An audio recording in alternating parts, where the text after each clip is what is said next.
sit right here. Yeah. Do you want to do it like together or like separate? I want to do it together. That's why I'm So telling you. moving it? Okay. Yeah, and I feel like let's sit right here. It's our first subathon, y'all. First Subathon. First subathon.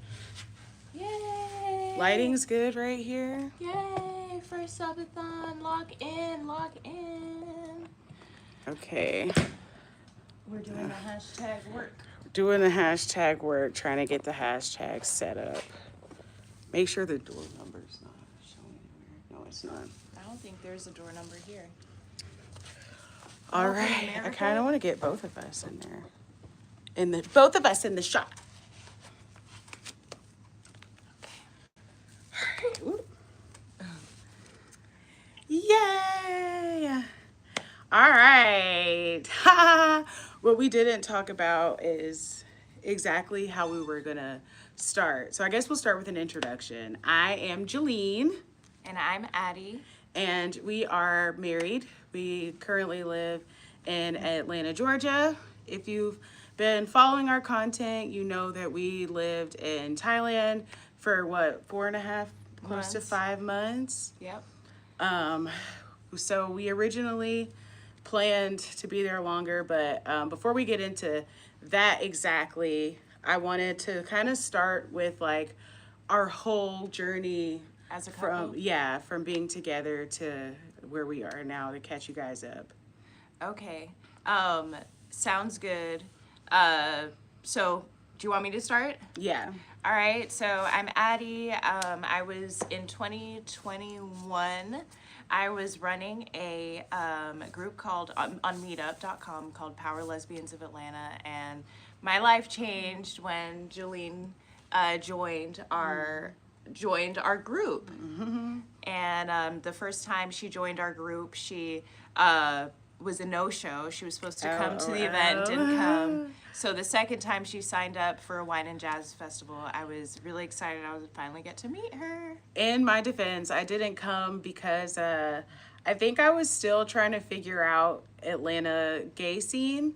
And I was nervous because I was operating the gay scene by myself. I feel like I had graduated college and I had moved to the city, and I was honestly in a place where there weren't a lot of my peers. I didn't know where my peers were. Obviously I had peers, but I couldn't find them. So also, this is a subathon, so make sure you guys are liking and subscribing. Hi, how are you guys? That's why I didn't go to the first one. I was scared.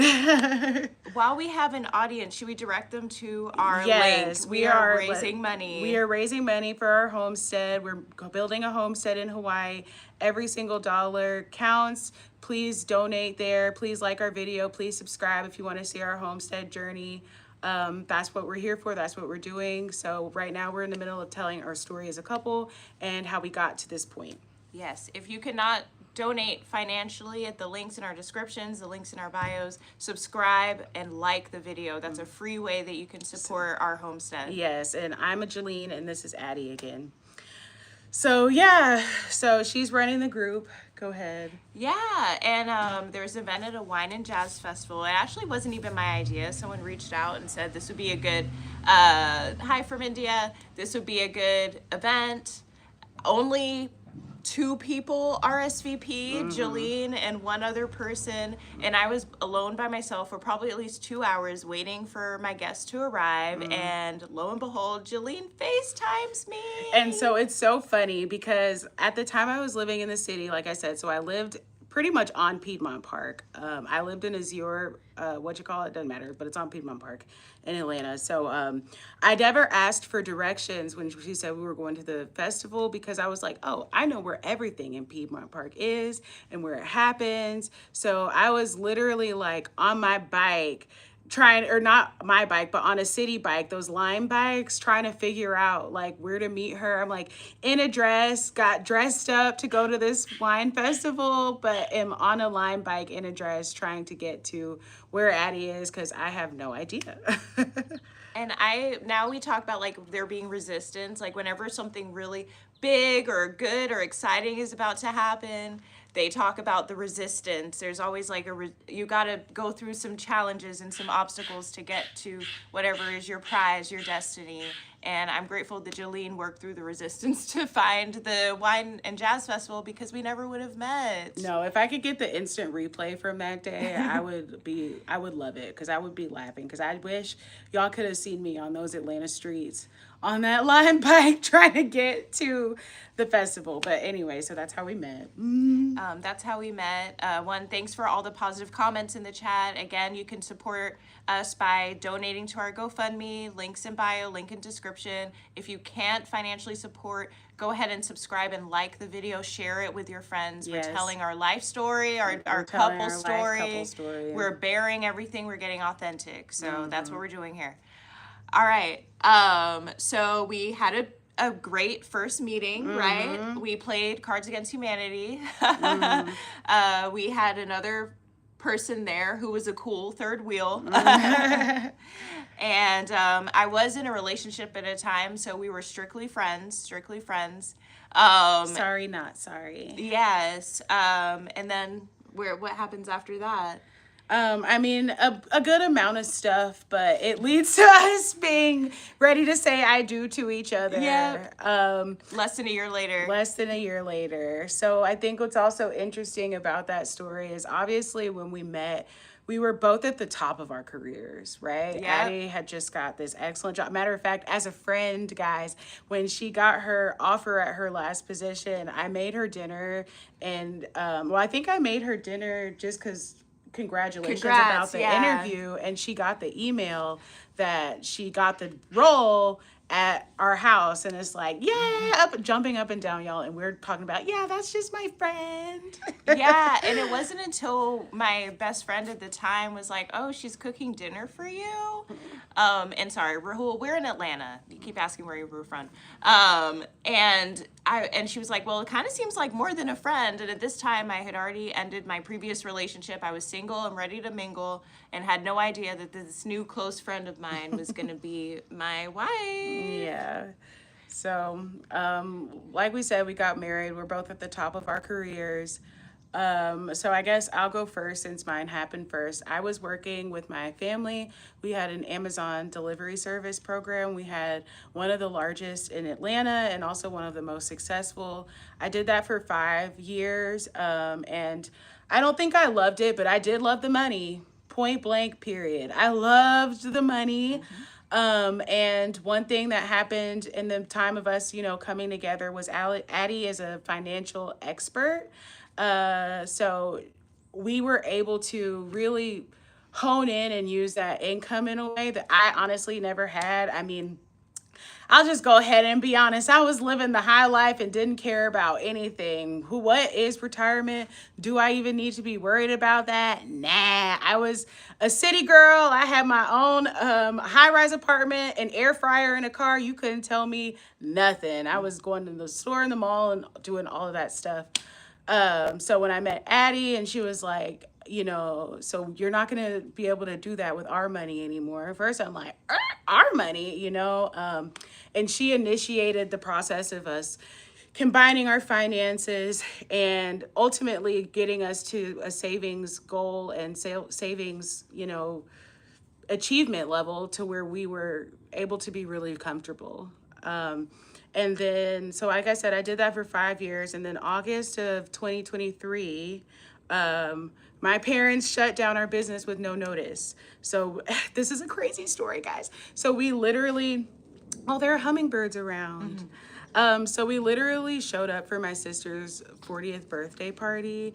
We thought it was a cool regular day. And then my parents literally were like, oh, by the way, before we cut the cake, you guys don't have jobs anymore. And I think at that time, that was 2 years ago, almost 2 years ago. And I think at that time, we didn't know, I don't know what I was about to say, but Oh, we had only just gotten married. We had only been married, I think, at that time for what? If that was August, we got married in January, February, March, April, May, June, July, August. So not 8 months into us being married, I lose my job, which was obviously significant income, and had I could get emotional about it. I had so many different things because it was my family's business. It had my name on it. I was on the grind. I was working harder than I have ever worked. I mean, for months, me and my sister were waking up at 4 o'clock in the morning, showing up to get the drivers ready, get the trucks out. We had like 80 routes at one time, upwards of 200 employees. There are days where I wouldn't even go home. I would work from like 4 a.m. to 10 o'clock in the evening. So like hardest I've ever worked, right? And like I said, we show up to my sister's 40th birthday party, business gone, you don't have a job anymore. I don't know what to tell you. No severance, no anything. We paid out our PTO because that was legally required. But long story short, I was getting paid under 6 figures, but with bonuses, and I mean, it's my family. So with bonuses and everything, I was making way over 6 figures. Well, not way, but over 6 figures. And so that stopped in August of 2023. And luckily for us, Addie was still gainfully employed. And in that time, I had so many journeys of applying to jobs nonstop. All right. I can't even tell you how many jobs I applied to because I applied to at least 3 a week just for unemployment, but it ends up being way, way more than that because you're just like, well, I might as well do this one, might as well do that one. You know, if you're in the spirit of applying, you're in the spirit of applying. So I applied. Then I wanted to do my own business. So I started a consulting business, and that went pretty well. I got a couple clients, but consulting is fun, and I enjoy consulting, and I'm absolutely still open to consulting. But it was just it's frustrating when you know how to run a business for somebody else and they have all of their own ideas that are obviously not working for them, which is why they're talking to you about it, but they aren't ready to accept that. So like I said, that worked for a little while. We got some income from that, but of course I wanted to grow. I wanted to expand, get more regular income. And all of this time I'm still applying. To whatever job, making all of this stuff, getting rejection after rejection after rejection after rejection. And then also doing my best to recover from losing the closeness I had with my family because we were working every day, losing what I thought would be our legacy, what I thought we were going to have for years and years and years to, sustain us. So going through therapy to get it over all of that stuff. And then still trying to show up as best I could as a partner and a wife for her career because it was like, well, Addie's career is taking off. So I'm just going to kind of pivot to building her up and making sure, like a housemaker and all that stuff. When she comes home, she doesn't have to do anything. She can just kind of decompress for the day and all of that good stuff. Wow. Well, thanks for sharing that story, Jolene. I know that was emotional. People are asking what's going on. We're raising money for our homestead in Hawaii. We're raising money. Like, subscribe, and donate to our GoFund. Our GoFundMe link is in the description of our live streams, also in our bios on YouTube. And if you can't financially support, we're asking that you subscribe and like the video, share the GoFundMe to help support us. Jolene just shared her journey. People ask why they let you go. The business shut down. The business just closed. So Jolene shared her story. I'll share mine. I feel like I went through life trying to check off every box perfectly. I studied hard, got straight A's, went to private high school, private boarding school, college preparatory school, where my classmates were Dubai princesses or Bahrainian princesses and Marriott heiresses, and I was the only person in my class to get accepted into an Ivy League school. I got accepted into Dartmouth College. 3 years between high school and college, I learned to work. I worked as a bartender. If people are from Atlanta, Clayton County Transit. I used to take a bus from Henry County to the airport, then take MARTA all the way to Buckhead. That's how I was able to earn money, get my first apartment in Atlanta. Went through a lot of trials and tribulations, functioning as a non-high school graduate, because I was expelled from high school, even though I got accepted at Dartmouth. And that 3 years, I went through therapy, treatment, all of that to get my life back together so I could start at Dartmouth. I started at Dartmouth very focused on school, very focused on internship, very focused on jobs, did everything I could to make money, be financially independent, because my parents basically, once I got kicked out of high school, stopped being supportive. They weren't available to help me. I was on my own. I went to Dartmouth. I got a math degree because I just knew I was going to be recruited for investment banking. I did corporate recruiting. I did internships. I had mentors. I did everything. I could not get a job even coming out of college. I got my first job because I was doing cleaning people's houses, stacking woods, walking dogs. That's how I was able to get a chance even at a job. And I started marketing, making $50K in 2015. And because I had gone through everything I went through, I was really intense about saving. I was really intense about retiring. And I also found out very quickly that corporate America was very damaging to me specifically as a person. I think people who are less sensitive, it may be easier for them, but considering my life story and everything I had gone through, I deeply cared about feedback. I deeply cared about being valued, my work being valued. So I knew I needed to retire early and make an early retirement plan, which is why I even had savings when I met Jolene. It wasn't because I was just making so much money. It's because I was living literally bare bones. Like Jolene remembers when she met me, my apartment, what was my fridge? Empty. What was my pantry? Empty. I had no car. I had bare minimum everything. I had folding tables and folding chairs. I was so scared to spend money because I had been without money. I had been scammed before, and I did everything I could. I was also in a career coaching program. I already had a job. I'd worked my way from cleaning lady to Microsoft at that point. Jolene mentioned I got an offer from Google. I thought I was set for life. I thought I could finally just work at a company, work 40 hours, check out after. That ended up not being my experience at all. It ended up being probably the most intense jobs and positions I ever had. And I got let go December 2024. I was alerted August 2024 I was going to be losing my position, or my position was being eliminated. They said it was nothing about my performance or whatever, but whatever. Here I am, laid off. When we had two incomes, we did everything we possibly could do. We paid off all our debt. We saved for our vacations. Woo woo for debt free, Yeah. because that's huge. I don't know anybody else in our entire family or peer group who is debt free. We don't owe anybody any money. Yeah.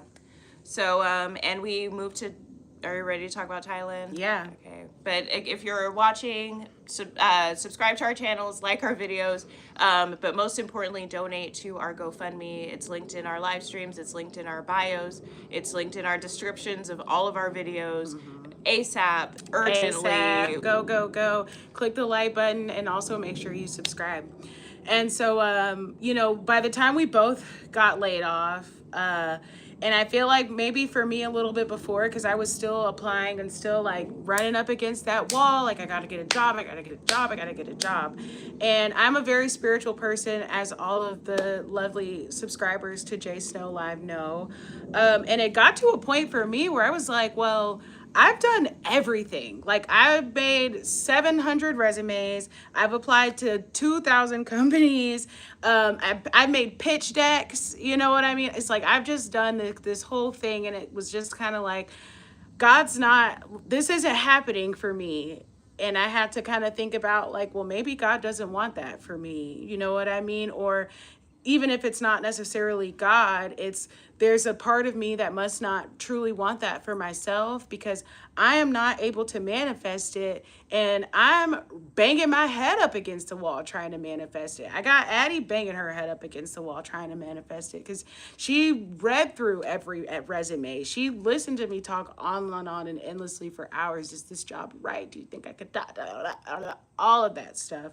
So, you know, I finally came to the place where I was like, this is not flowing for some reason, and I'm trying to force it at this point, and I don't know why, you know.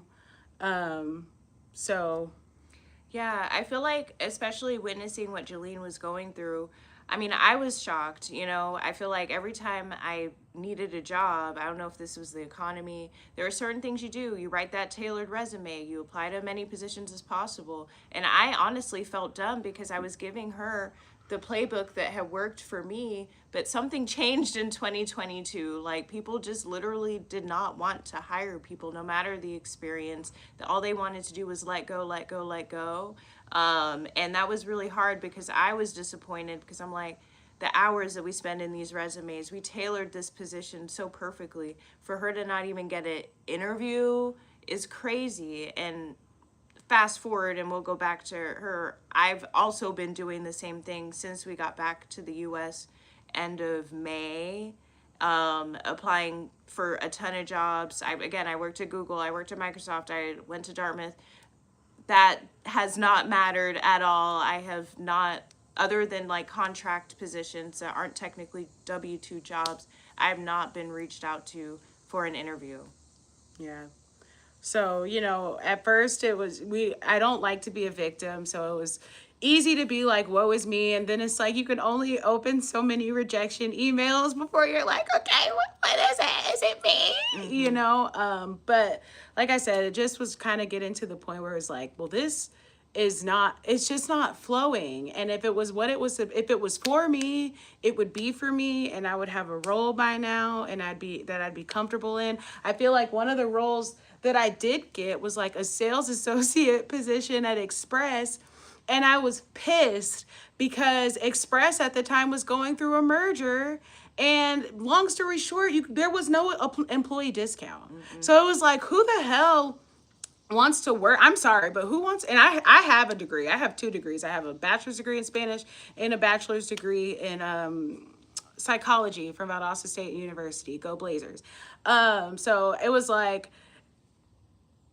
I'm finally like, all right, I guess I'll do retail, because it was like around Christmas time, and I was like, this is the only thing I can probably get, and there's no employee discount. That's the only reason you even work at these clothing stores, so that you can go get a clothing discount. So like I said, it just became painfully obvious and clear that the job was not where flow was.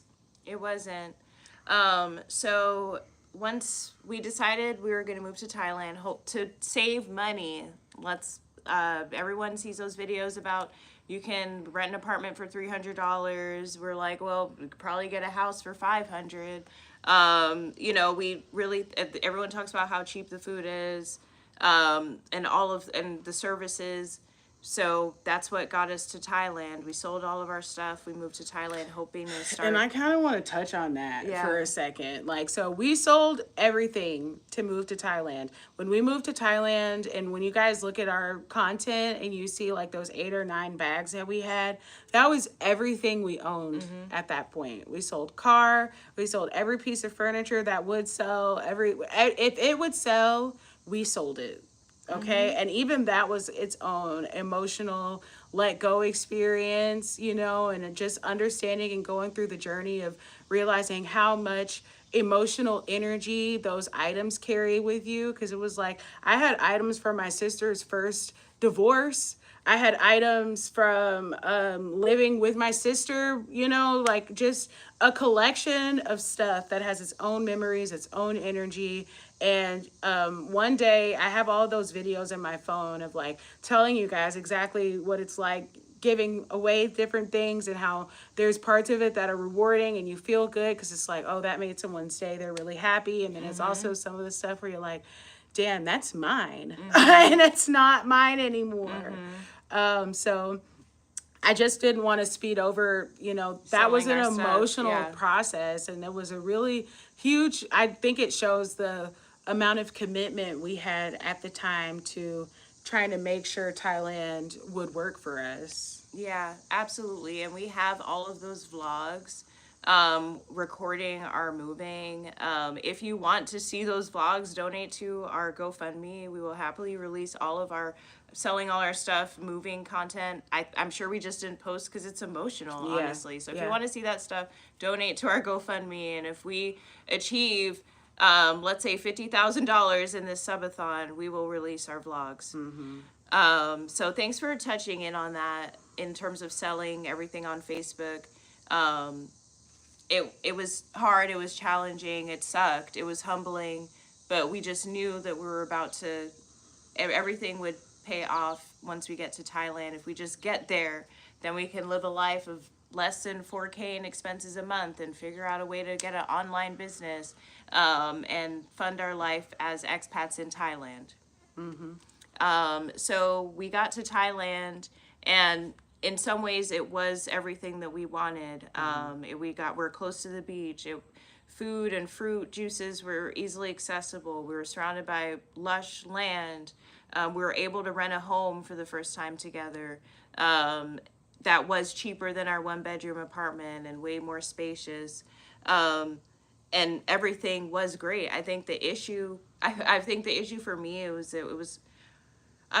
we were still early content creators. We knew we had to make more videos and we had to get over that hump of becoming full-time live streamers because we were so exhausted and burnt out from moving our whole life to Thailand, and the crush of Jolene still being out of work. Now I'm out of work.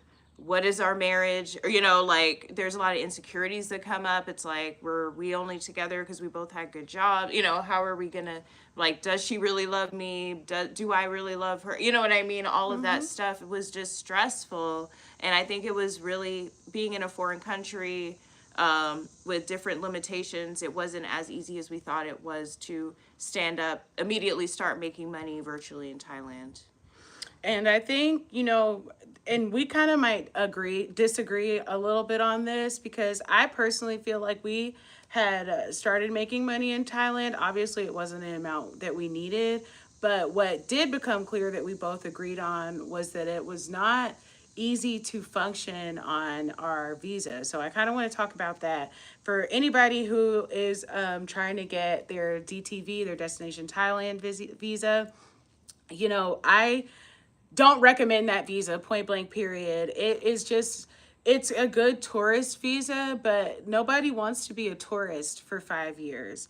And when we got the visa, first of all, we can't ignore the fact that when we got the visa, we were immediately scammed, right? That was the first kind of rocky road in our Thailand version. As soon as we paid for our visas through the supposedly encrypted app or whatever, our accounts got hacked. So also, 2 or 3 weeks before we're set to leave, we're running around talking to Chase like, are we going to have debit cards before we leave the country? Because you can't go to the bank anymore and get a debit card. And like I said, we know it was that DTV website that made our cards susceptible to hacking. Yeah. So we were, afraid about banking as soon as things took off, because we're like, as soon as we frankly mess around in the Thai banking system, we were hacked, right? So then I feel like my other beef with the DTV visa that didn't become obvious, I think, until we got back to Bangkok the first time we left. It is not a visa that gets you towards residency in any way. So to have any kind of permanent living situation in Thailand, the DTV visa is not going to get you that. The DTV visa is so that you can, I don't even know, honestly. You can move in and out at 6-month periods of a time in Thailand, and that's it. But the thing about it is, I mean, maybe they'll hold you up at the border. Obviously, we didn't break those rules, so we don't know, how it works. But it didn't appear like we ended up doing a kind of mini visa run because it was like her birthday just kind of aligned with the time of which we needed to do a visa run. And nobody came and stamped off, like you guys left like you were supposed to. You know what I Yeah. mean? Like there was no acknowledgement. So I guess I don't know if what that I'm sorry. Yeah, keep going. I think he's dying. Okay. Yeah. But there's nobody who's gonna come like stamp your passport and so I don't know how it works. Don't go over there breaking immigration rules. All I am saying though is that the DTV visa is a waste of money. It doesn't set you up as a citizen from your country to go and live comfortably and participate in the Thai economic system. It just, I still am trying to figure out what it does. Addie just gave, the succinct definition that they tell you, but as somebody who was holding the visa, I didn't really see any fruits or benefits, which led to one of the main things. And this is also insider, top secret, that I don't feel like the other expat influencers are sharing. And I don't know if it's because it doesn't happen all the time or what, but when we switched governments, right, and Trump got elected, and not sharing my opinion on any of that stuff whatsoever, but the world was questioning it. And long story short, all kinds of stuff started happening where the value of the dollar dropped. Mm-hmm. So none of these expats are talking about the value of the dollar dropping potentially while you are abroad or overseas. So we watched the dollar be $35 when we first arrived in Thailand, and it got to where it was $33 to the $1. And you think that doesn't make a difference, but if your whole world is operating in Thai currency and Thai ecosystem, those couple of dollars made a difference. And our monthly income and expenses, or we didn't have income, but our monthly expenses started going up, and there was no way to counteract it except what we thought was get a bank account. And then we learned, back to residency and permanency in Thailand, we learned that the DTV visa, while it says on there that you can get a bank account, you cannot actually get a bank account. They don't let you do any bank. And I respect it. This is not a video where I'm downing Thailand. We loved Thailand, so much so that we wanted it to be easier to actually establish permanent residency to live there.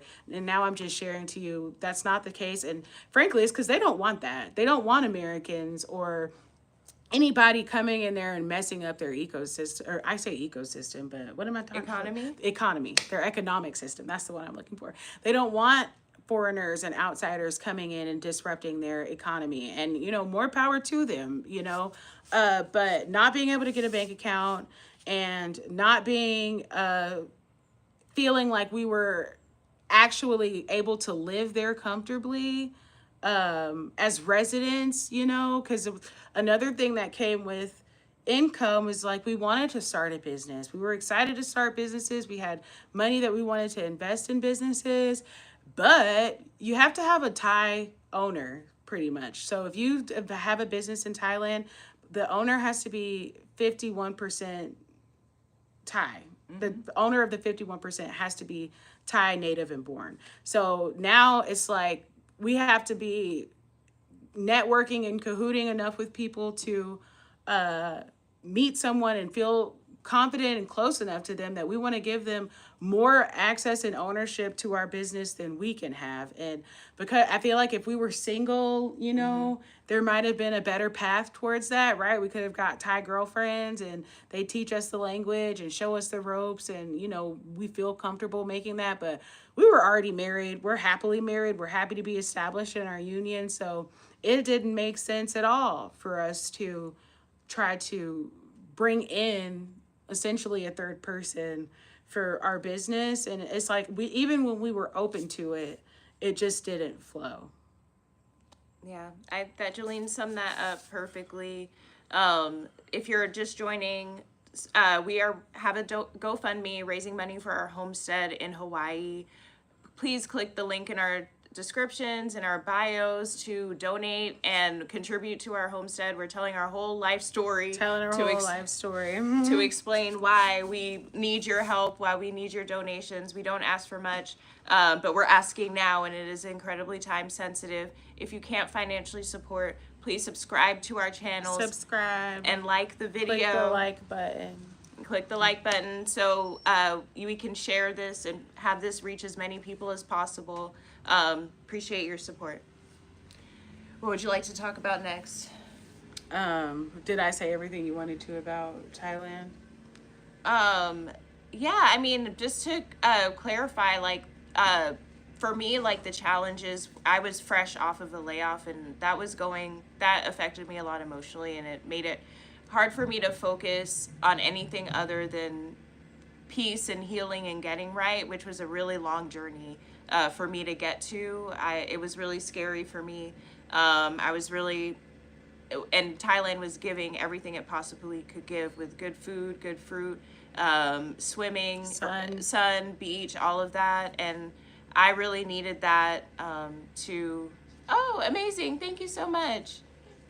Hi. Oh yeah, you gotta tape. If you said it right there, we're not gonna send you a bad thing or anything. Yeah. Thank you so much. Thank you. You're quite welcome.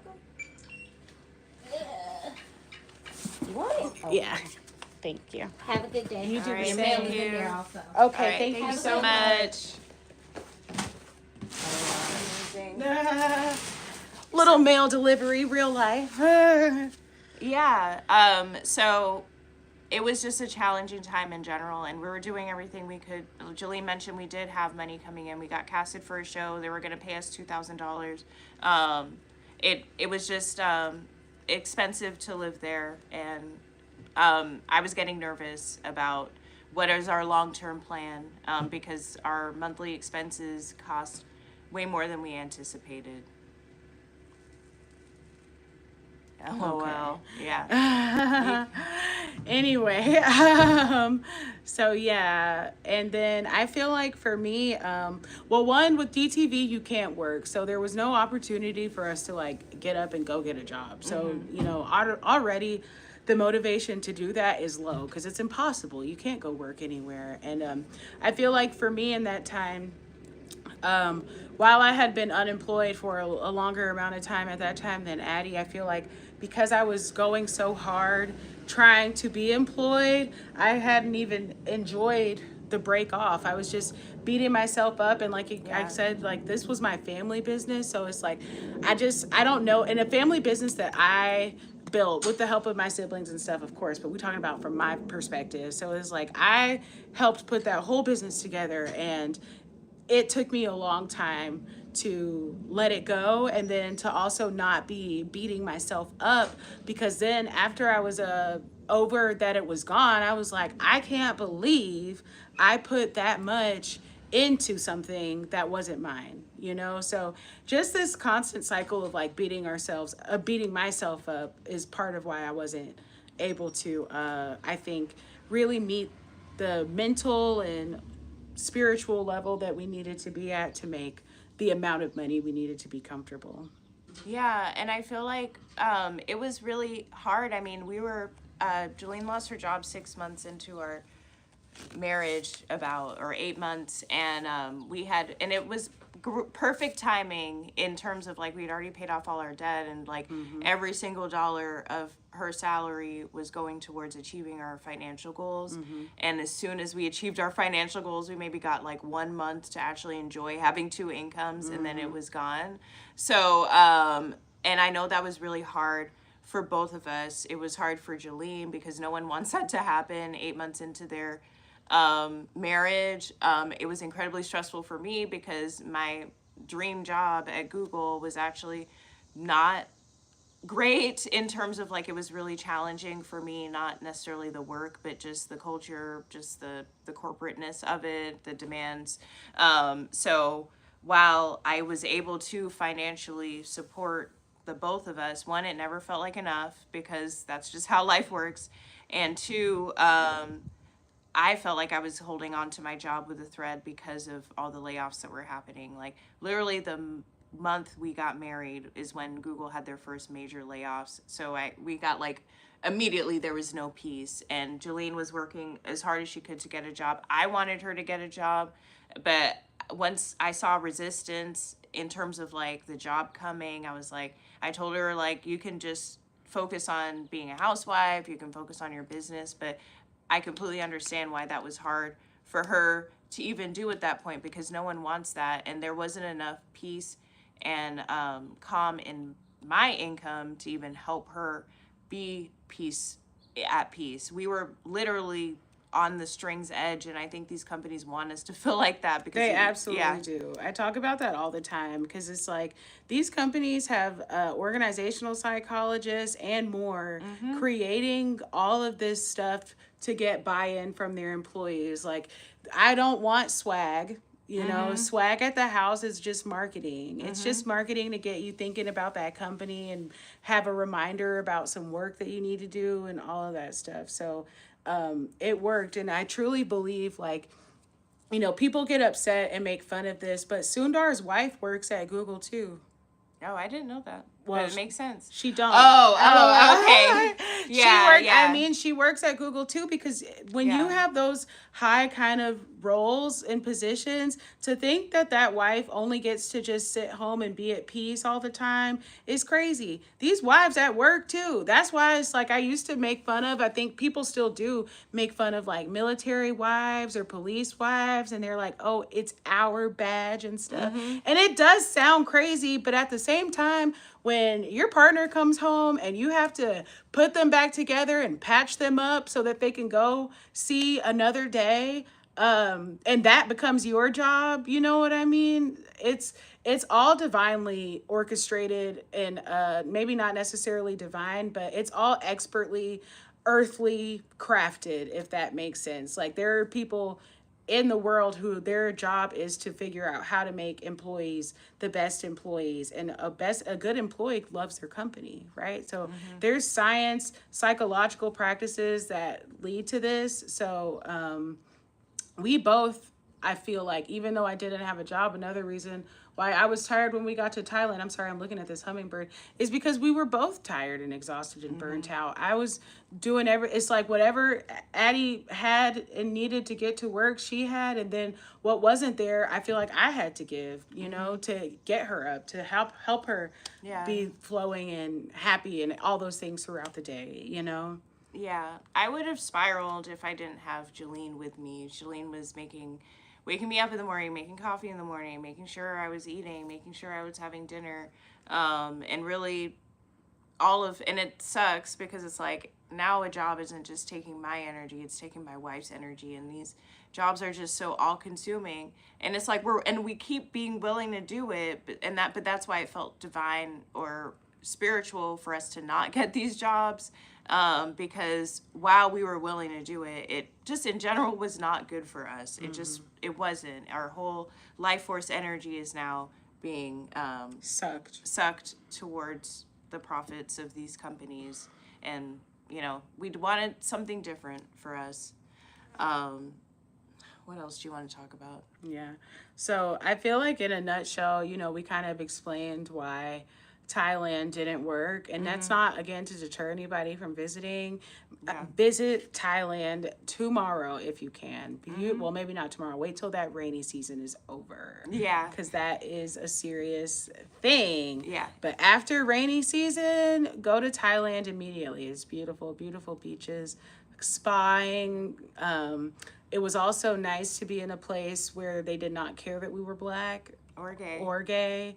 And that was part of the reason why we wanted to move there and live there. And, you know, I could talk about all of the good things, but I think what surmises the experience the most is that we did want to live there. Yeah. Just we are American, and I respect that their culture, their government has protected against the invasion of foreign people and colonization. A lot of people don't know, but Thai means free. So they're the only nation in Asia that hasn't been colonized. And now we know why. Yeah, no, for sure. I want to talk a little bit like at the adversity. Like we've talked about jobs not being supportive. We talked about Thailand not being as supportive as we need it to be to live there long term. But something that was also going on in the background is I was not getting a lot of support from my side of the family about like our marriage. We were honestly spending a lot of money to go travel and see family and have them not be as supportive about our marriage. My family's African. Julian's African American.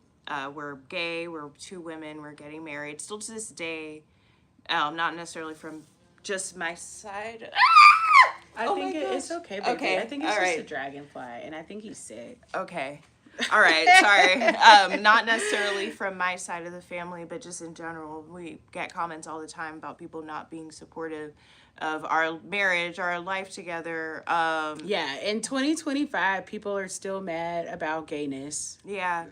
So it kind of sucked to go through our job losses while also having that negativity and naysaying around us. Like I before I even got laid off, I had to take short-term disability for mental health, and my family was not necessarily supportive around that. They thought that, and so we were just operating on that was just another thing that made it challenging for me on top of everything else, because they say revenge is the best revenge is a life well lived, and we were doing that the best we possibly could, but losing major things like jobs during that period of time was incredibly discouraging and frustrating. Mm-hmm. And I mean, I think for any couple, especially in the youth of your couplehood, we were blessed and we listened to this podcast. I forgot what it's called, but it was a good podcast. Fierce Marriage. Fierce Marriage. Shout out to Fierce Marriage. I don't know if they're homosexual friendly, but we were listening to that podcast because we are Christians. You can be Christian and gay. Mm-hmm. So we were listening to that podcast, and they kind of broke down marriage adversaries versus marriage advocates, and that changed my whole frame of reference and understanding as I became friends to couples, other marrieds and stuff like that. And long story short, it doesn't help anybody for you to be mean or express your disapproval or lack thereof to a couple in any way. Mm-hmm. And it also makes you look kind of stupid because mm-hmm. the truth is, obviously, our couplehood is the only thing making us happy. If it wasn't for what we had in each other, who knows where we would be. And for you to be on an outsider and understand that we're two young adults living life trying to figure out what it is and what to do and how to make things better, for you to come in with any negativity as if you don't remember what it's like to be young, to be in love, and to have room to build is really selfish and just not cool. I think one of my things that I didn't post but I want to is like,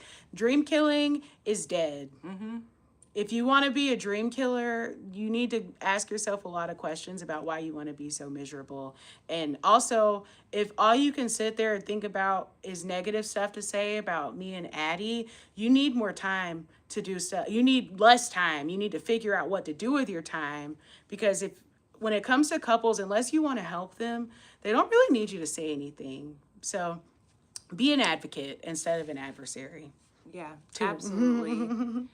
This is a good time to remind everyone we're raising money for our Hawaiʻi Homestead. Hawaiʻi Homestead. We're sharing our life with you. We're catching you up to how we got ready to build this homestead in Hawaii. There was so much that happened in Thailand that we hadn't talked about, and I wanted to share with you guys. So we said this is the perfect time to do it. Make sure you subscribe, like our video, and donate to our GoFundMe. And something I want to mention about the GoFundMe is like any amount helps.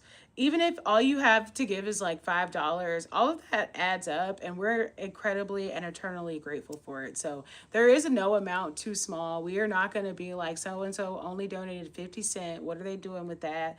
Mm-hmm. We're going to be grateful to receive that 50 cents because every 1 cent is more than we had, you know? Absolutely. Excellent reminder. Please donate. Links in our bio as well as in the description of this live stream. Mm-hmm. And if you cannot financially support, go ahead and subscribe and like our videos. Share the GoFundMe link with people share the link. that you know can contribute. And share our page, share our message, share our goals, because part of the reason, I don't know, and I think we talk about it on a personal level, but I don't know how much we talk about it on our channels. It's like part of the whole goal of this and our journey here is because we know that there has to be a better way to live than job scarcity and fear.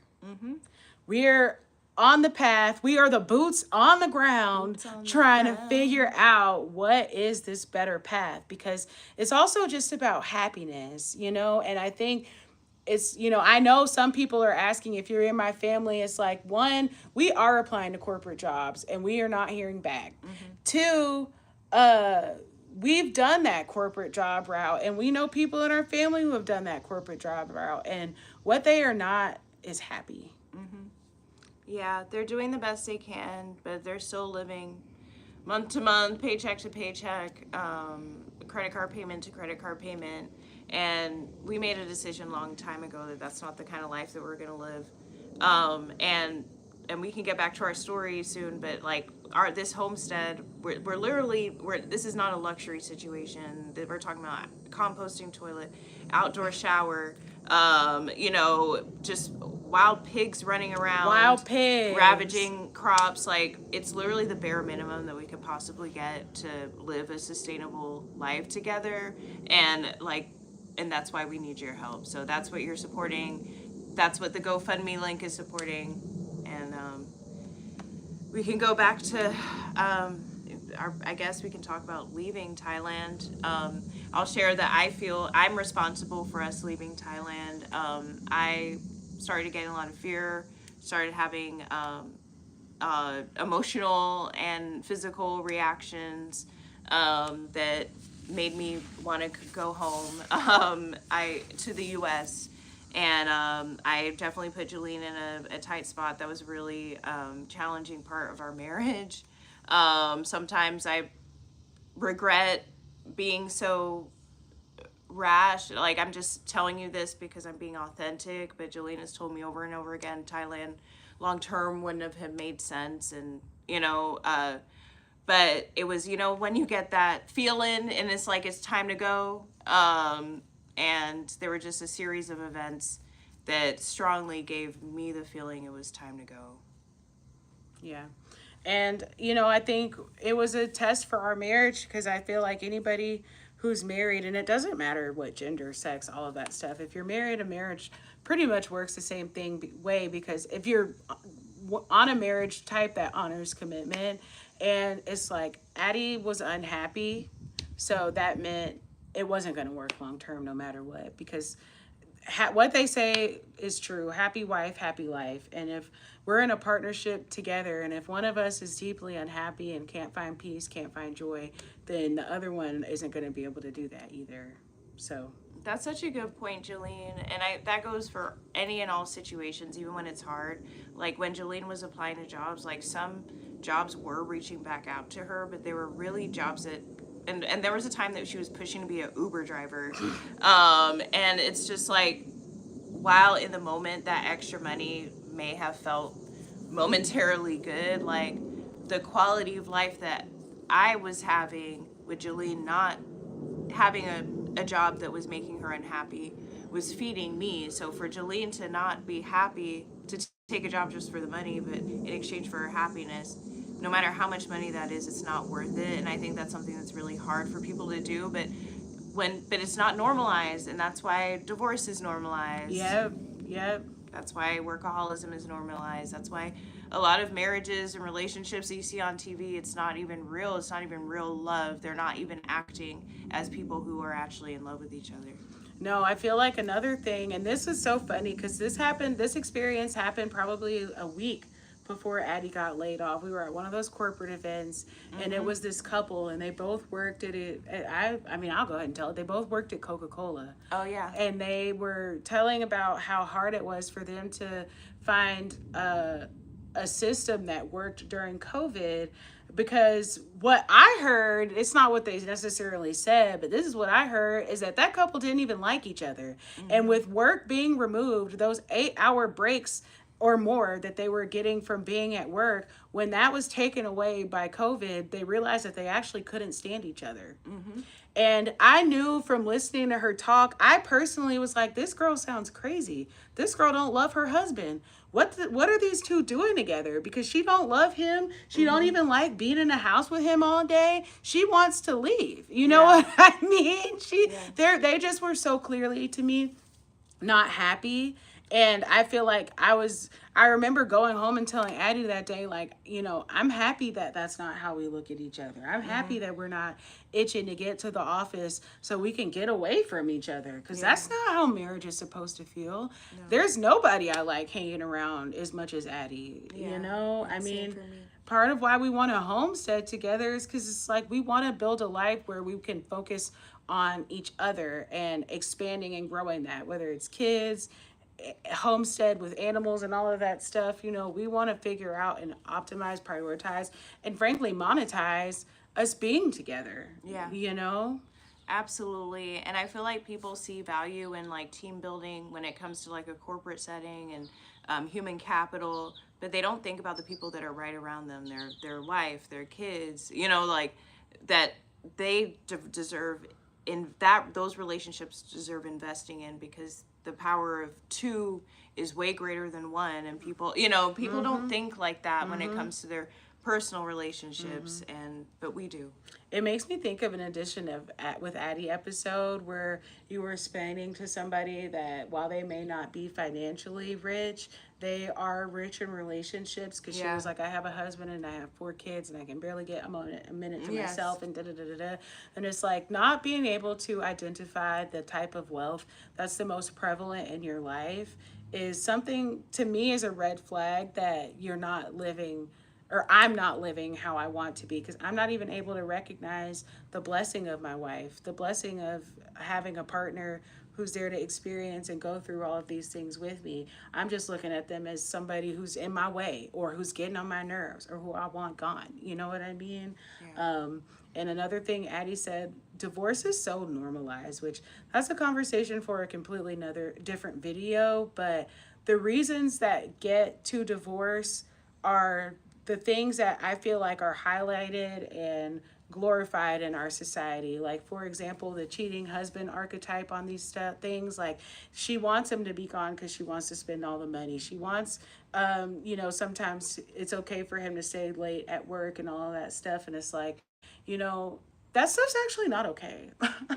All of that stuff takes away from your time and from your family. And it's like, the reason that the husband has to call, and it doesn't matter about gender, it's just the archetype that we're used to seeing.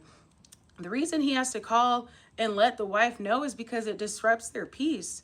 It disrupts their flow as a couple. And that disruption is what creates space for the naughty secretary to even come in. But if they had gone home at 5 when everybody else had gone home, naughty secretary or adulterous woman doesn't even have time to fraternize and stick her claws in husband. But they don't want to talk about that part of it. They only want to talk about so-and-so is a cheating what's it called, Coldplay guy, astronomer CEO. They only want to talk about the fact that he's at this Coldplay concert with his with his mistress. But all of the steps that occurred for them to get to that level of comfortability, complacency, started at work. You know, so that type of marriage doesn't work for us. People get married for different reasons. We got married for love, and because we want to spend time with each other, and we love each other. So that's why we are doing life different, and because mainstream doesn't get the outcomes that we're looking for. What next? So, you know, we kind of decided to leave together in Thailand. And I can talk about my dad calling. Oh my gosh. So Jolene and I were going through a hard time. I called my dad and he kept saying, like, you know, Thailand's not working for you guys. You need to come back to the US. You can come stay with us. The first time I didn't really take it seriously because I talked to Jolene about it, but I let her know. But we were going through an even more difficult time, and I was like, you know what, that may be right. So he said no rules. he said we can stay as long as we need to, that he'll do the cooking, and he's just happy. My dad, we haven't lived together our whole life. You know, we'd see each other few and far between. We maybe, you know, it's not like we're super close or anything. My parents got divorced when I was 10, but since we got married, he's been calling and being supportive and of our marriage, which, as I shared before, on my side of the family wasn't as often or wasn't as abundant. So it was a risk. We did a tarot reading on it. We talked about it. Life stopped us. We were supposed to leave sooner than we did, and we got 3 days in a hotel in Thailand to really ponder over this. And we decided to give it a try. It was great for about 3 weeks, but due to, I will say, cultural prejudice, you know, as soon as my dad wanted to communicate a story that, in my opinion, put a negative moral judgment on people who were sold into slavery. And I'm an American, you know, I'm African American truly, and that kind of conversation I don't think is appropriate conversation. I used a word that he didn't like, which was uncouth, in bringing up conversations like that. You know, he insisted that it was fact, and he's trying to communicate facts and pass down history, where I felt like there was a non-bigoted way to communicate that. So ever since that conversation, oh, that's a cool Bronco. Ever since that conversation, That's a Hummer. Oh, it's a Hummer.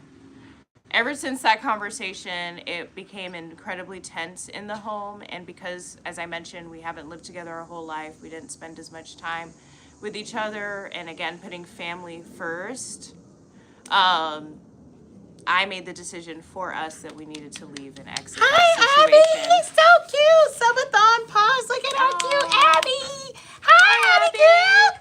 You can come. You can come, sweet girl. How are you? Here's Abby. Hi. She's like, come out and play with us. Hi. How you doing? What's up, pretty? How are you? Oh, it's okay. We all fine. wanted to talk. Yeah. Hi, Abby. Good to see you, Abby. How you doing? Yeah. Love this college. She's a little damp because she went in the lake. Aww. It's hot. You gotta cool off. She's 2 years old today. Oh, Happy birthday, Abby. Oh, she's so cute. I saw yesterday, you trying to get her out of the yard. I know she wanted to come see Mom.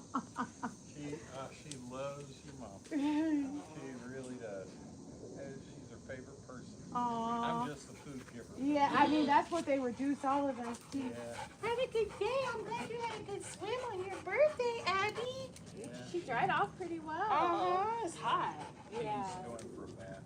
She's got a little pond water smell to her. 2 years old. Aww. But, Is she gonna get any bigger, you think? nope. No. This size. Oh. Yeah.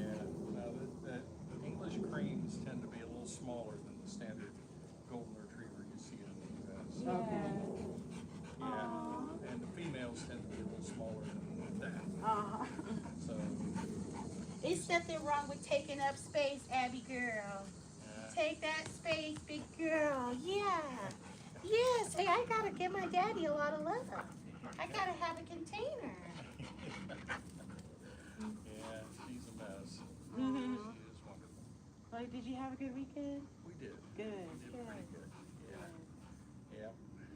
Oh, well, you have a good rest of your day, You too. Bug. I Come on, know. Angel Face. You silly goof. Enjoy your walk.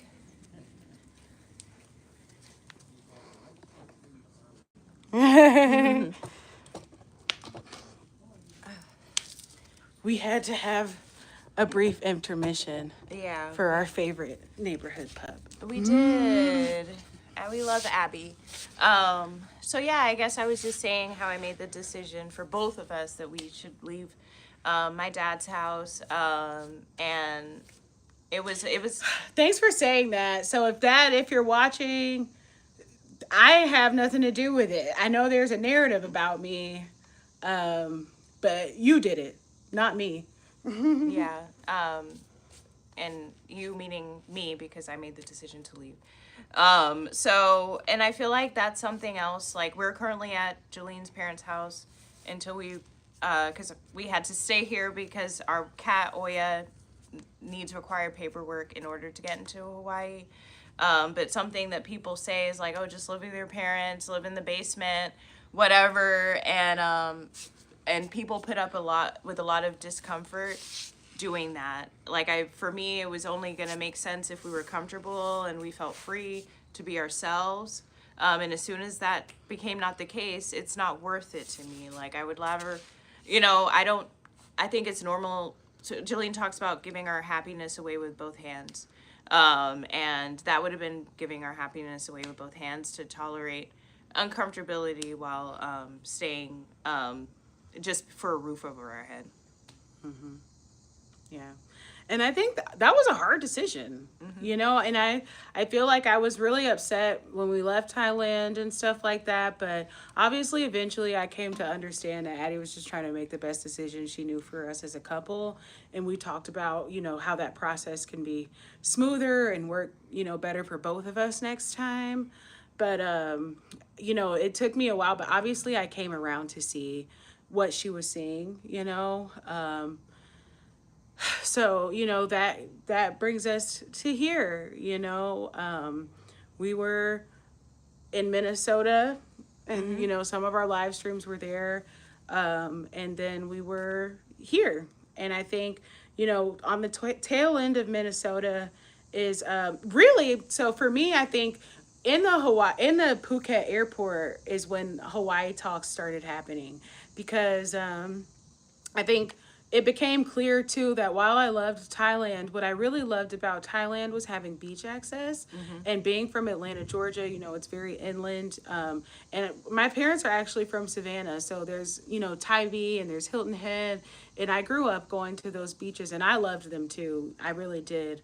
But with Florida and Georgia, it's very specific where you have to be in order to be a part of the job market. Because again, for everybody who's like, these girls just need to go get a job, we've tried everything regionally, and we've tried everything we could in terms of like putting ourselves in the best position. And long story short, in Georgia, there isn't, the job market is just not for what we want. Like, Addie works in big tech. I'd be surprised to find if there were any big tech HQs in Savannah. Like, I know Gulfstream is there, but that's still aviation. It's not really tech. And it's like, long story short, not to say that we couldn't find jobs, but jobs that aligned with our actual career trajectory need specific living requirements. And Florida doesn't really meet those. And while California meets those, it doesn't meet them because you can't swim in the beach in California. You can't even go. People don't tell you that until you research about moving to California and San Diego and LA, and it's that most of the beaches aren't swimmable because the currents from Alaska come and make the water freezing. So while people do surf, they're in those expensive full body suits that have to protect them from the cold, as well as all of the other, elements of the ocean, right? So it kind of became clear that for the beach life we wanted, we needed remote work. And, I think that was always our goal. We always wanted our businesses to be location independent. And so then that really kind of only made like Puerto Rico and Hawaii the places that were open to us. And I visited Puerto Rico a couple years ago, and while I did like it, I did not care much for the food. And I just don't know. It's another kind of situation where, I don't know, it just doesn't feel right. Yeah, and that's all that matters. We've been making decisions based on what feels good, because we have to go through that feeling. And let's not forget, besides jobs, if we're talking about the Southeast in Florida, we are lesbians, we are Black.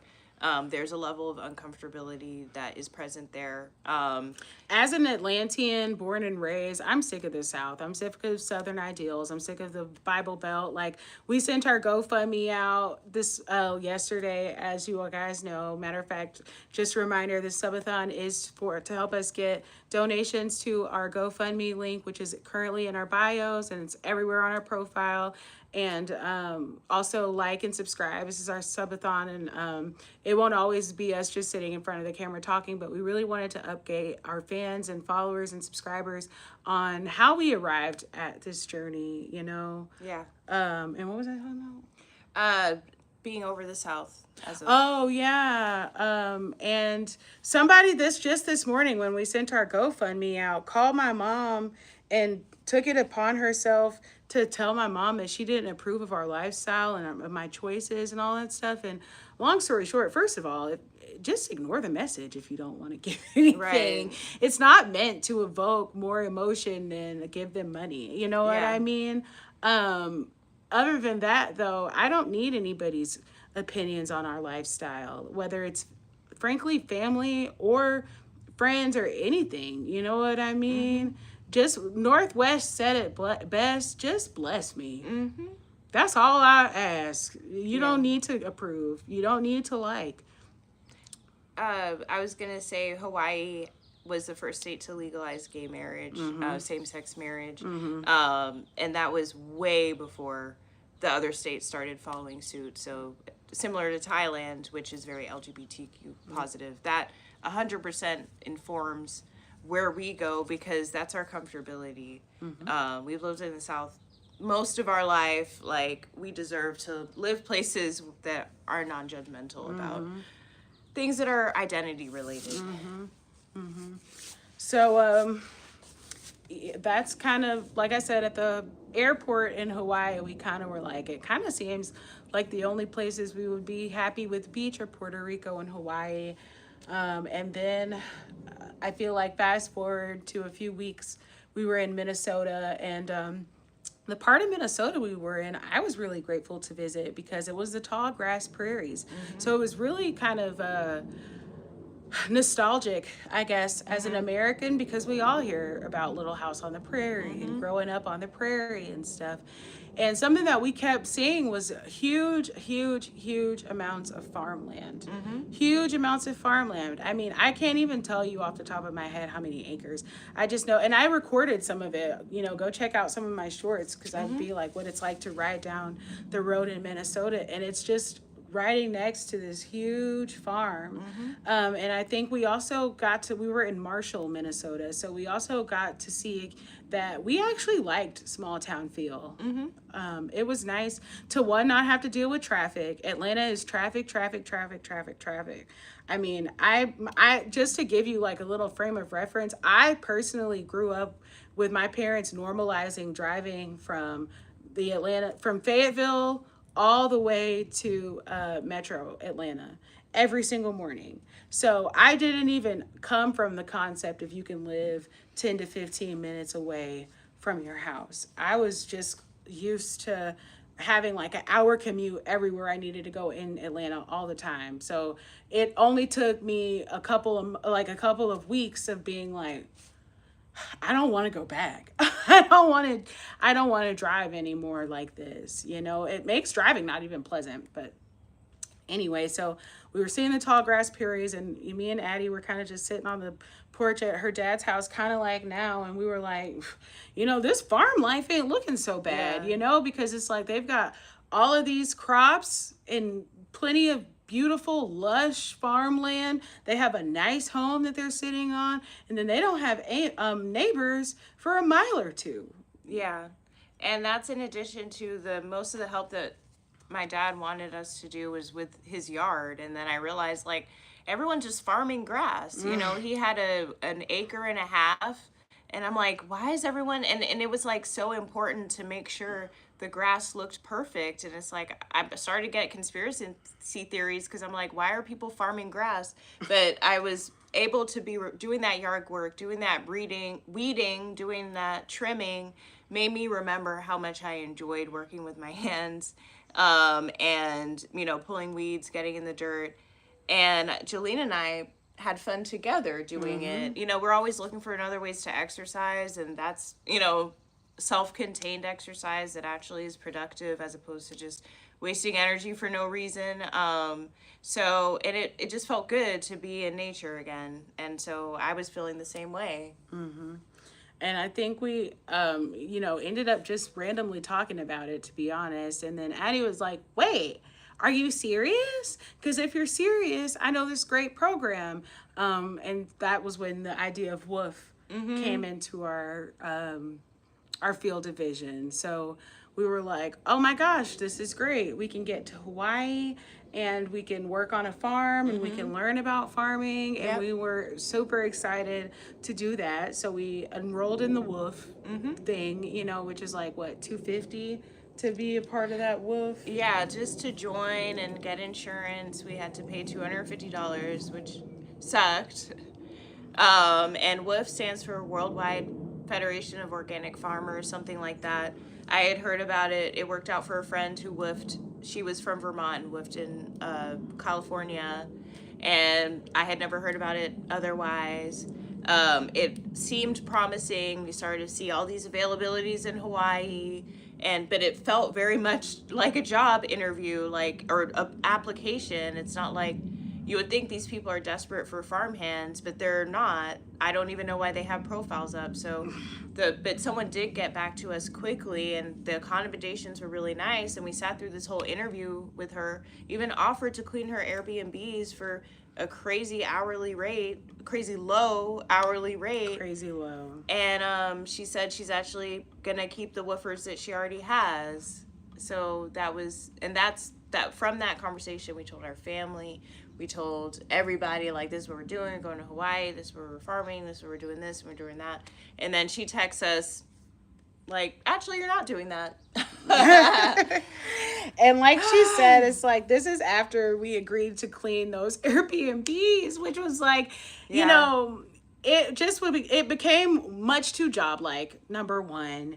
And then number two, it was like, not you immediately asking us to go outside of our scope. Like, in that conversation, she was basically like, I don't even know how much farming experience you're gonna get, but you can live on my property and clean my Airbnbs. And it's like, I know for me, you know, like I have these moments, just how my mind works, where it's like, what are we doing? What are we about to go be these people's slaves? You know what I mean? And that's what it felt like. And it's like, you know, we were on the way back to Atlanta anyway. And it's like, well, the truth is, like, for what she's offering, we got that as free as it can be from our parents, you know, from Addie's dad for a short time. And my parents are frankly like, we don't want you guys to go. You know what I mean? So we're working so hard, not because we're just so pleasant to be around.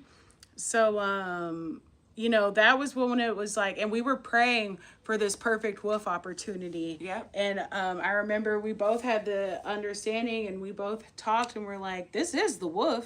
Right. You know, this is a perfect WOOF opportunity. This is a perfect WOOF opportunity. And we don't like it. We don't like it. There's not going to be a better accommodations than what I got at my mom and dad's house. I mean, we pretty much have our own in-law suite. Food taken care of.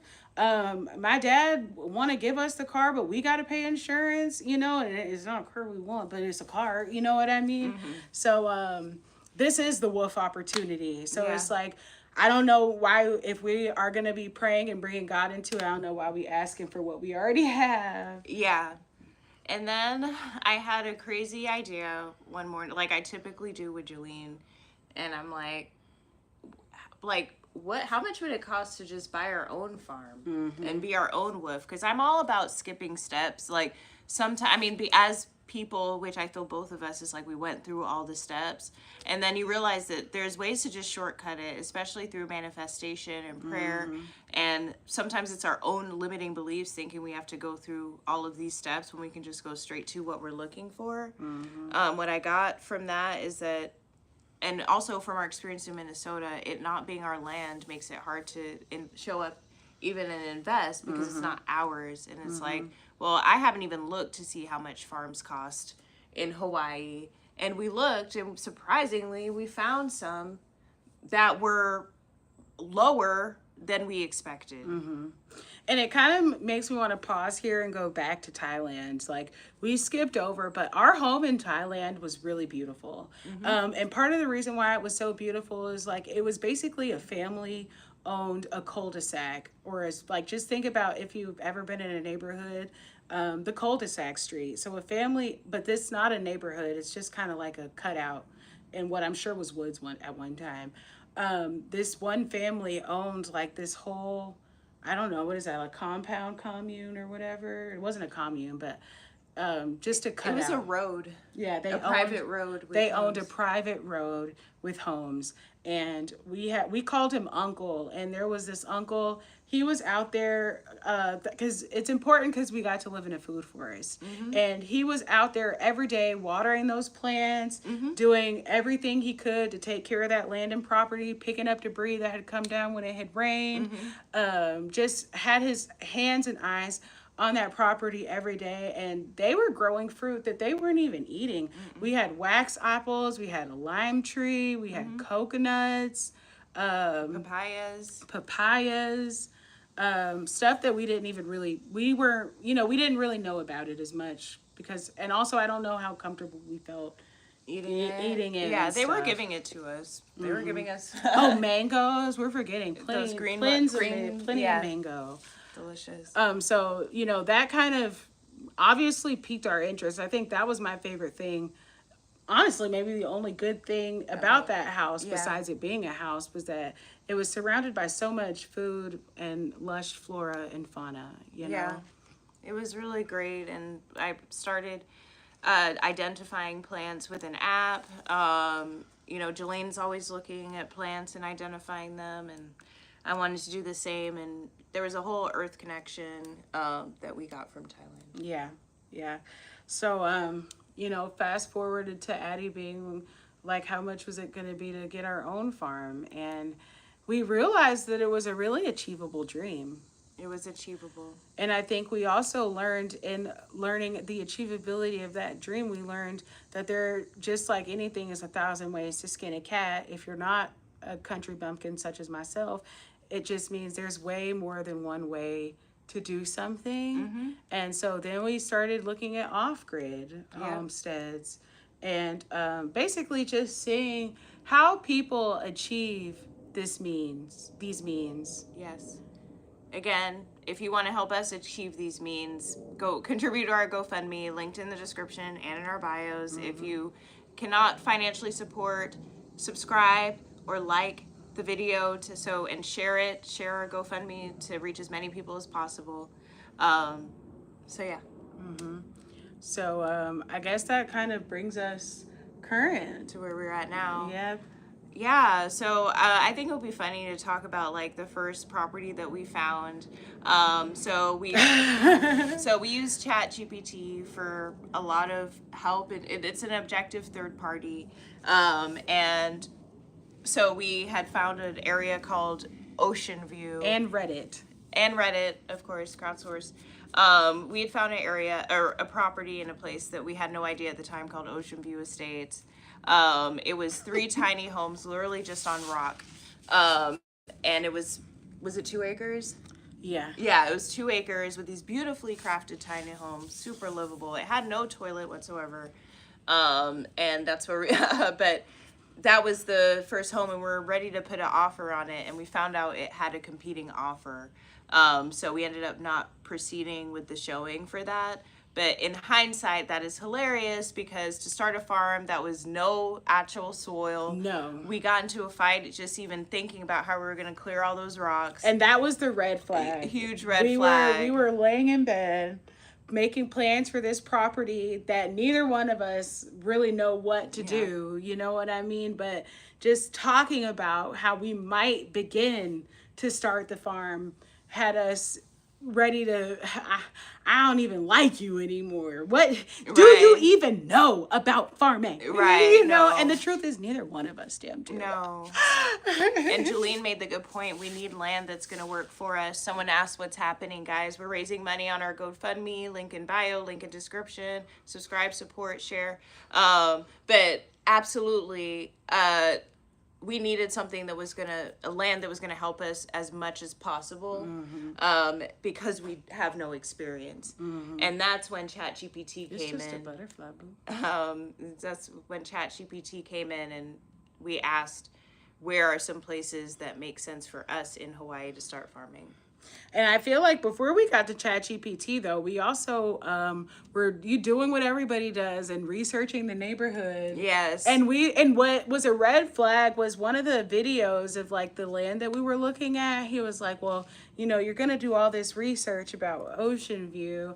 And so me and Addie were like, well, What what's the research? research? And so then we just, long story short, found out it wasn't the most desirable area in terms of crime and safety. And, Yes. and Hawaii as a whole is safe in terms of, relatively safe in terms of crime, but just apparently in some areas it's more concentrated: homelessness, drugs, squatting, and so like petty theft, petty crimes were what we were worried about. But if I can help it, I don't want to be the victim of any crime, petty or serious. Yeah, safety is always number one when we decide on a place to live. So that's on that. Yeah, so we saw some, and our agent was from Ocean View too, and she wasn't selling it either. She was like, I didn't want to move here. We left her with the property. Frankly. Yeah, we did. So we got a new real estate agent. We are not with anymore. We are with Keller Williams. Yes. So, and he created a portal for us, and we started finding properties that. And if he gets us in liked. a home, we'll share his name and company and contact and all that stuff. But if you don't do that, you don't need that, obviously. No. So now we learned a lot looking at the homes in the portal, looking at the costs. Like, we've been balancing the cost of just a raw land and putting a camper on it versus these unpermitted structures. There's things that we have to worry about in terms of waste, like cesspool versus septic versus nothing. We've learned, Jolene especially has done so much research on off-grid living, Hawaii living, and that is why we're asking for what we're asking for. Like, people are out there living in a tent, and the next video you see, they're moving somewhere else. So in order for this to be truly sustainable and livable, that's why we need to raise funds for things to make it sustainable and livable. So the kind of things we need to make it sustainable and livable, we need solar. And because we are, powering a whole homestead, we need a good amount, and we need a very sophisticated solar setup. 15 solar panels, in addition to the converter, in addition to inverter and a backup generator, just in case there are people who have solar panels to donate. We will accept that too. That's why we're going through all of this. Yeah. No, we would take we would take not anything, but all stuff that we're about to mention. We need supplies to start a farm. We need excavator, we need backhoe, we need trimmer, we need mulcher. We also have to upgrade our water catchment because we're gonna be living off of like rainwater, but you have to be able to catch as much rainwater as possible and store it, because we need it to water our plants. We need it to, for plumbing and bath and hand washing. So we have to upgrade our catchment. Lawnmower. We need a vehicle. A car, a truck specifically, a Toyota Tacoma with less than 100,000 miles on it. Or a Tundra. We want a Toyota truck. Yes. We also have a camper because we are priced out of a lot of like the full homes, the permitted homes. Priced out of full homes, and also priced out of tiny homes. And I mean, I kind of want to talk about that. These tiny homes cost as much as it does to build a house. Yeah. And I don't know why I would build a tiny home at the cost of what it takes to build a home. Yeah, I remember years ago watching Tiny House Hunters and being shocked that the nice, tiny Victorian tiny homes were $60,000. They've only gone up since. A tiny home, bare minimum, we're hoping they even respond to us, is $50,000. Yeah. And that's how we got to campers. So yeah, it's incredibly expensive. Tiny homes are incredibly expensive, and you'll see some of them selling for 125,000. Yeah. Which in Georgia, if you go to a remote area, you can probably buy a lot and a home for 125,000. So those are, you know, some of the main things that we know we're going to need. And that's just not even being there, you know. Right. As we know for a fact, once we get to the land, we're going to understand different things and understand different needs that the land has and that we need to be able to thrive on the land. So that's why we're doing this subathon. That's why we are asking for help. And, you know, I think there's it brings up a lot of emotion for us and obviously other people. And my mom said something so insightful today that was just kind of minimal, but it was so true. And it was like, have not, because you ask not, you know? Yep. And Loudest mouth gets fed. Loudest mouth gets fed, and people forget that, you know, and it's like, we are asking for help because we need help, and any amount can help, you know what I mean? So this is just kind of our introduction to our homestead journey, and frankly, a sustainable homestead journey specifically, because I guarantee you, if you do what we did, which is, you know, look for homesteaders, off-grid homesteaders and stuff, as you see people start, and we have seen very few people finish. Yep. Because it's hard and it takes money, and it seems unrealistic to expect help from other people. But what to me is more realistic and honestly more potentially damaging to our relationship is not acknowledging these needs that we know we're going to have, that we know we're going to come up, and getting out there, and now we can't function and we are in dysfunction as a couple because we weren't real about the needs that we were going to have up front. Yeah. You know? No, we need to ask for what we need. And people say it's like, it sounds crazy to ask other people for help. The world requires goodwill to go round. Mm-hmm. People can't live in isolation and be in self-sufficiency. Even if you, what are those people, preppers? Mm-hmm. The preppers that are waiting for the apocalypse, they are hoarding stuff to trade with someone else. Mm-hmm. We all benefit from people's goodwill, from people's grace, from people's generosity. And that's what we have. And we have put so much goodwill, grace, and generosity mm-hmm. into the world.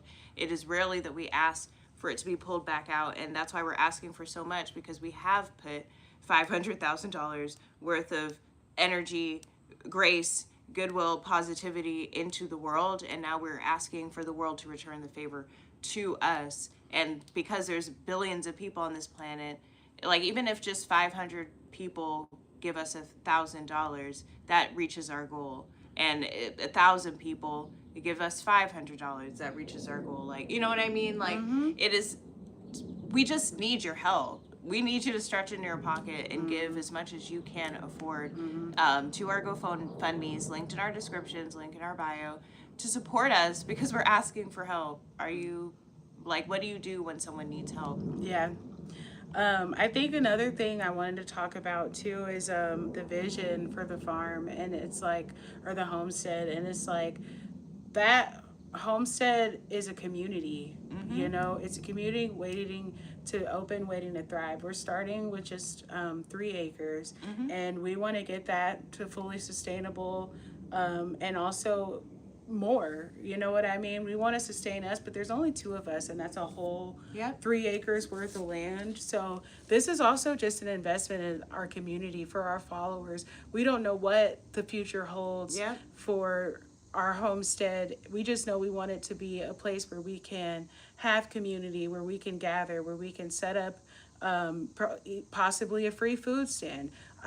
I've always I didn't talk about as much because it happened more before me and Addie were together, but I used to work and spent most of my career in hospitality before mm-hmm. I did COO and all that stuff. So I would love to be able to have a retreat on our property and have people be able to come and, you know, heal and share my energy work, my energy healing, share tarot, my spirituality with people. It could become a rehab of sorts. You know what I Yeah. mean? So this investment is an investment in our community. Yep. And if you are a part of our community, you know, this is why we're calling on you, right? Because this current unit of your community is trying to expand our community and expand what we have. You Yeah. know, we've talked about it being a women's land. Yeah. You know, and like I said, we don't necessarily know exactly what's in store, but we do know that, you know, if you were here from the beginning for our story, we started in creating community together. Yes. And that's something that we're going to continue to do, especially with having our land and growing for our community, and sharing the fruits of our land and our labor with the community. I love that you said that, Jolene. So beautifully put. Because it's true. Like, with what the money we have, we can mainly just survive on our own. But with the money you guys donate, we can thrive together. Yep. So now you know it is not a scam. This is our real life. This Yep. is our real goals. Yep. And we're asking you to help us achieve those goals. I also invite, this is a tough ask, but if you are not going to want to hear from us or all that stuff on like LinkedIn and Instagram and stuff, go ahead and unfollow and unsubscribe and block even, because I'm telling you right now, I'm going to send that GoFundMe link 100 more times. Yeah. We're going to keep asking, we're going to keep growing, and I know that it'll take off. But that's what we're doing right now. Yeah, it's not personal. If you want to be a part of our community, we're inviting you in, and you can ignore it if you don't want to be a part of it. But what we don't need is negativity. What we don't need is rudeness and disrespect. Everyone in their life has needed something at one point, so stop pretending that this is never going to happen to you. And if you don't want to be a part of our community, like Jolene said, exit. Don't be a part of our community, because what is a community for if not to gather around and work together and help each other? Uplift and empower. Yeah. We are not going to be, like I said earlier in the live, dream killers are dead. We don't want any dream killers, and we want to be inspired, and we want to be inspiring. So Yeah. if those things appeal to you, then this is the right place. And, you know, this is a place where you can help, you can donate. It is. It is sweating, and we've been going for a while. And I'm excited to share this video with people. Yeah, no, so let's take a break. We'll be back. We're going to be doing a lot more of this style, this flow of live stream. And we're going to have more subathon, longer subathon, giveaway, or like I'm going to start doing tarot again and all kinds of stuff. Guitar, all kinds of stuff. So we're really excited for this journey with you guys. Thank you for listening. Thank you for letting us share so much of ourselves with you. Yeah. We love you guys. Love you. All right. Bye. Bye.